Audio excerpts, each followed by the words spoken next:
He is the coach of the Washington Commanders, getting set to take on the Cincinnati Bengals in a Week 3 Monday Nighter. He is Dan Quinn, fresh off a win over the Giants. How are you, Coach?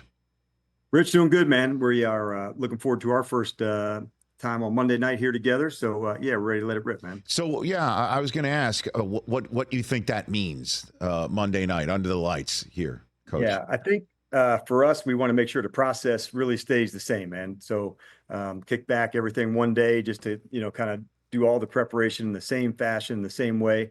As a new team, lots to still grow on, man. So as we're going, I expect our trajectory of improvement to keep on rocking in a good trend, but a good matchup, man. These guys are good team, and we're really looking forward to this matchup. Well, we'll get into that in a second, but let's talk about your quarterback first, Jayden Daniels. He had a very nice game, or just from week 1 to week 2. You're looking to see some improvement. 7 of 9 for 91 yards in the final 2 drives, including a couple of runs. So, what's your takeaway from your kid QB becoming a grown man here? What do you have? Yeah, 100% he is. The thing that stays remarkable about him so far, Rich, to me, is the word that comes to mind is poise. In those moments, Jayden is really rock solid, man. So tie game going into the last drive, and he's got that smile. Let's go do a cube. And so just confident, poised, ready to go. And so he really puts in the work, which I think gives him a lot of the confidence. And the other players definitely feel that from him. As he's going, he's growing, but the team is as well.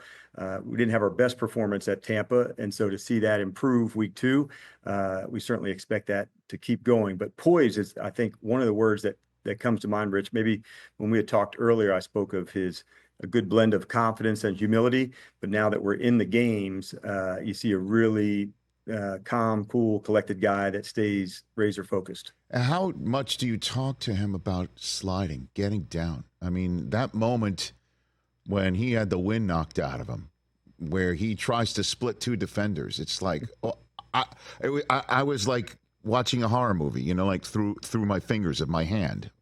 What do you say to him? I'd say we are a work in progress on that part, Rich. It is a physical league, and so we want to make sure the smart decisions, when to get down, when to get out of bounds. And so just like every other part of his game, there's going to be some extended plays that he'll remain a passer and lets it rip down the field. And that also kind of goes into some of the scrambles. And so I think we're going to work hard at that. He's been absolutely crushing all the things that, we've thrown at him. And this is another one that remaining a passer, as long as you can, knowing there's some big plays out there that you can do that. And then when he has the chance to use his legs, get the yards, get down, and let's keep it moving. Yeah. And again, I've never met him. I've only seen interviews with him, and I've only talked to people who know him. He strikes me as someone who should know better. You know what I mean? Like, he knows, right? He does. He does. He does. And I think the things that you love about him are the same things. Like most things, there's like a blessing and a curse. Like, he is a rare competitor. And so let's make sure don't let the competitor override the decision-making in that space, because that part of him is absolutely fantastic in terms of the competitor. So for us, making sure good decisions to go through it, and he'll improve on that spot for sure. He will. And obviously all young quarterbacks are their own personalities, right? I mean, they all have different height, weight, measurement. They also have what beats inside and things of that nature that's different. But that said, a conversation in our league right now is based on a highly drafted quarterback from the SEC who won the Heisman Trophy, and Bryce Young, who's now been sat down by the Carolina Panthers. And the conversation about growing a quarterback is now front and center again. Are there any hard and fast rules or any sort of through line that you have here about nurturing a young quarterback and not putting too much on the plate, but pulling back, saying something? I'm wondering what it's like to be a head coach with this tug of war going on. Yeah, and it's my first time going through the whole process, as a head coach. Even over maybe the last 10 or 12 years, I was in Seattle with Russell, who had been in his second year, Matt, and had been an experienced player, and Dak. So for me, my first experience going through that, and I wanted to make sure take each step along the way. and don't miss one step of the development.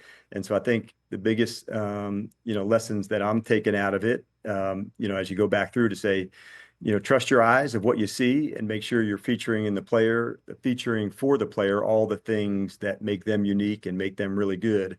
And so we've certainly tried to do that with Jayden. But I think trust your eyes and make sure, you don't put the player in a spot where, the scheme's uncomfortable or the situation is. Just make sure they have a real readiness for the things they can absolutely go crush. And I think that's one of the real keys so far. That's been my experience. Just wondering, have you asked any of your coaching colleagues who have been through it before for a 2 cents of advice? And if so, Yeah. you're willing to share who you've reached out to? I definitely, talked to Coach Carroll, through that, going with Russ on an early space. I've certainly had conversations with Mike McDaniel, and Adam has done some with his time in San Francisco. So he was very deliberate about pieces around the quarterback as a young player. So for us, the interior part of the offensive line, why we had Zach Ertz, the running game, all the things that go to support a player. I thought Adam just nailed every bit of that, Rich, to say, let's make sure the running game, a tight end, the interior part of the offensive line to make sure, the person was protected in that way. And so those are a few of the things before the player, was even here that we selected. We knew Jayden was the player that we wanted to take, but I thought Adam was very intentional about surrounding pieces around that player to make sure they would be set up for success when that time came, including signing a backup like Marcus Mariota to ensure that we were not going to be forced into something before a ball player was ready. And I thought that was great, intentional mindset by Adam, and I couldn't agree with him more on that. I love that you mentioned Coach Carroll, because I just remember how Seattle had signed Matt Flynn, right? Correct. And drafted Russ, and Carroll's always compete mantra was personified by Russ's ascension and taking over that job. Obviously, Jayden Daniels' path to the league is different, but are there any similarities, do you think, between the two of these guys? You know what the similarities were?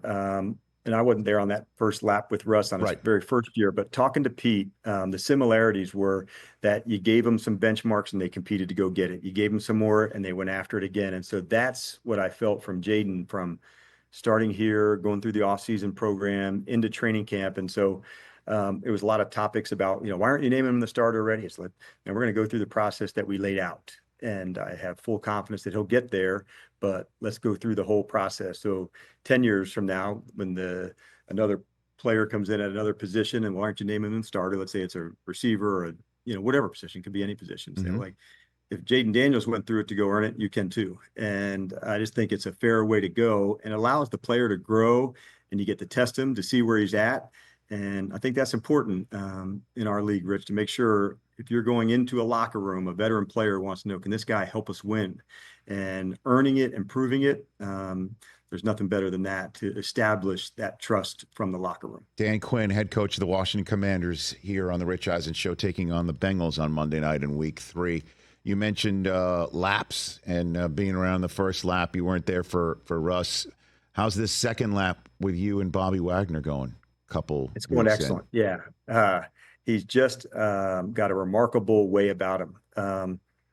May not be like the most unique thing, but like Bobby Wagner's floor is so high. He's so consistent, Rich, that every part of his game is just rock solid. As a linebacker, he plays square. He's an excellent tackler. He's got the ability to communicate. And so his consistent level of what it looks like to be an all-pro player has been beneficial for our team to know this is all the steps that you have to take to get into that space. And not every player can be a great player like Wags, but you can, consistently raise so many parts of your game, Rich, that it allows you to become a much better player. And so by example, guys like Wags and Zach Ertz have established what great habits look like from a ball player. And man, I love what they bring to our team. But Wags in specifically, I've just admired him for so long. And so to get a chance to coach him again, it's been one of the highlights for me so far. And obviously, with Cincinnati being in front of you next, and Joe Burrow being one of the best, Yes. and you might see T. Higgins, you may see him, and they just came off of a near miss in Kansas City. Obviously, defensively, you're going to have your hands full Monday. Where do you see your defense just 2 games into your tenure, Coach? Yeah, I think what we're looking for first off is real play speed, Rich, to make sure that the attitude and the style is right. And the guys will continue to improve, but that is always a number one top of the pile, the effort, the relentless nature that you have to play with to play excellent defense. So the things I'd love to see us improve on are our tackling and our third down. We're not anywhere near the mark that we're going to be yet at that. But to play well at Cincinnati, those are going to be 2 things that we're going to have to improve upon: our tackling and playing better on third down, to give ourselves an excellent chance to go play our best. So yeah, I guess it's a battle of the LSU quarterbacks, right? Coming up on Monday night. I see. Yes. I'm coming up with my storylines. Thank you for helping me with my homework here. So, but Yeah. what do you see on tape when you take it on Burrow? Like, what's your concern here, Coach? Yeah, I think one, man, it's the accuracy, Rich, that you see.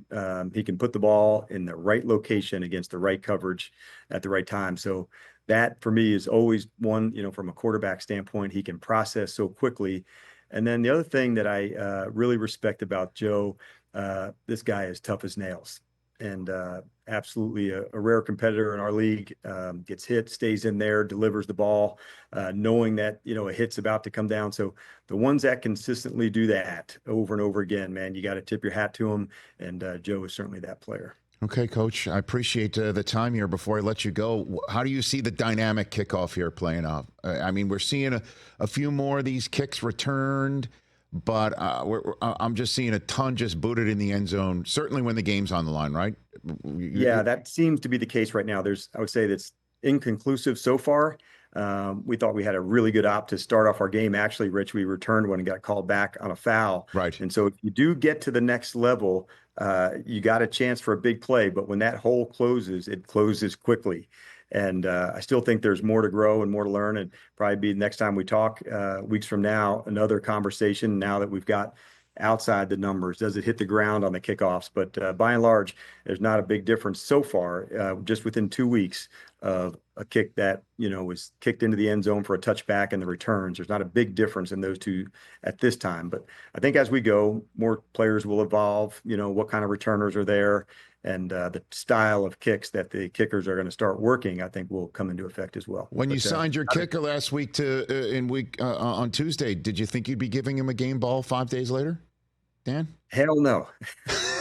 And I was, wanted to make sure, that we were just constantly supporting him. A fantastic snapper and holder that works with him and Tyler Ott and Tress Way. And so gave himself a great chance to come in to do well. And we're really pumped, man. He came through in the biggest of ways, including a game winner. So remarkable first game as a Commander. Is that your first game coaching or ever with 7 field goals? Is that the first for you? Absolutely. Yes. And it was actually a franchise record with 6. Right. But we joked Austin maybe just wanted to put a little distance between himself and somebody else. So he nailed 7. So, yeah, I can't remember a game with 7.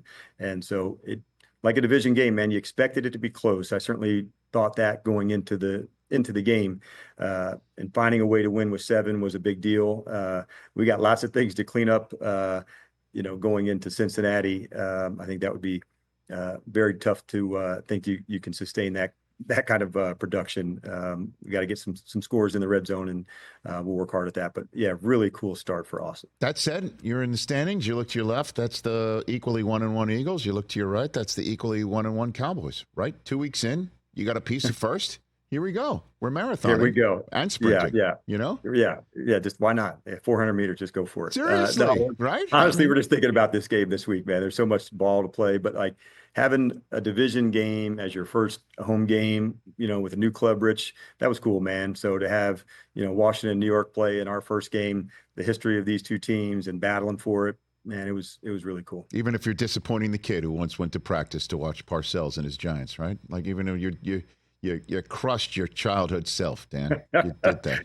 Yeah, You know? I will do that every time I'm allowed to. So no worries there. Coach, really appreciate the time as always. Good luck on Monday night. And again, look for more of my calls. I appreciate our chats. Enjoy it. Thanks. Yeah, likewise, Rich. Get after it, man. You got it. That is the head coach of the Washington Commanders getting set to take on the Bengals on Monday night right here on many of these Westwood One stations. Catch the Rich Eisen Show every single day on the Roku Channel, 12 to 3 Eastern for free.